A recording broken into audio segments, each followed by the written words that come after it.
Olá, queridos irmãos, vamos para mais um Mente Sã? Na semana passada foi publicado um estudo da USP que enfatizava a alta prevalência de depressão, ansiedade e estresse pós-Covid-19.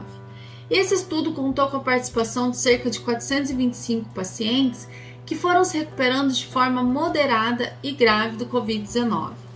Então, segundo esses pesquisadores, o relato dos pacientes era de ter percebido um declínio na memória, de ter desenvolvido transtorno de estresse pós-traumático, o transtorno de ansiedade generalizada, depressão e tudo isso após a internação e a infecção em virtude do Covid-19. Um outro estudo que foi publicado no ano passado e corrobora com este que foi publicado esse ano, constatou também muitos relatos de sintomas neurológicos.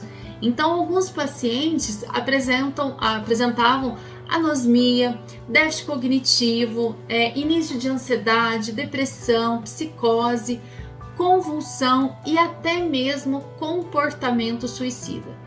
Então, em relação ao cérebro e ao sistema nervoso, a ciência ela já descobriu que o coronavírus ele pode viajar através dos neurônios, como se ele fosse mesmo um neurotransmissor. Então, ele é capaz de migrar dos nervos para o sistema nervoso central e pode também causar perda de neurônio, uma vez que o coronavírus ele é neurotóxico. Então, quando ele alcança o cérebro, ele pode comprometer a neurogênese e também a sinaptogênese. Pode comprometer a memória e a aprendizagem. Haja vista que a cognição é um dos domínios mais afetados pela neuroinflamação no Covid-19. E o comprometimento cognitivo pode durar por meses, contribuindo para os casos, especialmente da Covid longa. Pode causar alteração de consciência, ou seja, alteração do ciclo sono-vigília e do nível de consciência, confusão mental, insônia, tudo isso já foi descrito pelos pacientes. Então a gente percebe como que isso afeta a nossa saúde mental.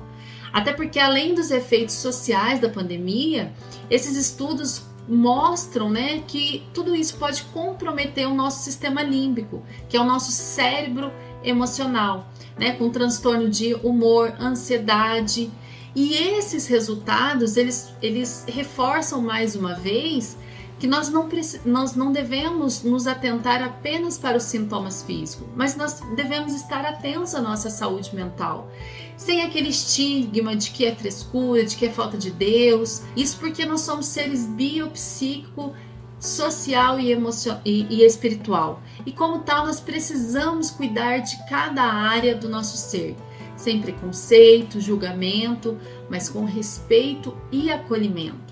O que a gente observa é que na maioria dos casos dessa Covid prolongada, as sequelas psicológicas estão aí ancoradas na angústia e no fato de que o paciente experimenta o medo, a insegurança, por ainda estar vivendo esse pesadelo da contaminação, que é um vírus invisível, mas que pode ser altamente nocivo.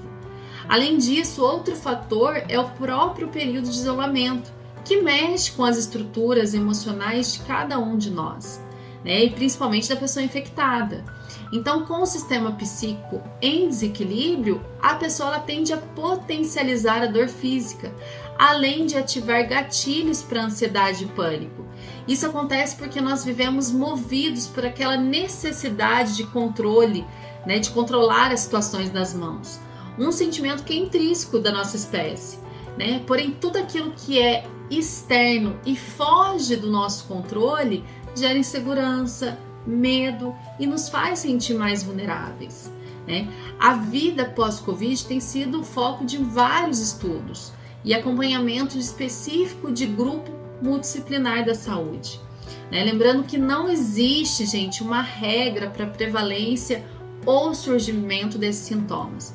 Cada pessoa vai reagir de uma maneira, seja durante a recuperação ou após o período do tratamento, e podendo apresentar sintomas mais leves, mais graves, né? Depende muito de cada um. É importante o quê? Estar atento aos sintomas emocionais, mesmo após o período de recuperação, porque manter a saúde mental harmonizada em equilíbrio contribui para aumentar e controlar os níveis de imunidade e reduzir os impactos físicos, além daquela sensação de bem-estar. Por isso que é importante priorizar, estar atento e valorizar os seus sintomas emocionais. Se você perceber que existe alguma coisa que não está muito legal, busque ajuda especializada, sem medo e sem preconceito. Afinal, a sua saúde emocional, ela é tão importante quanto a sua saúde física.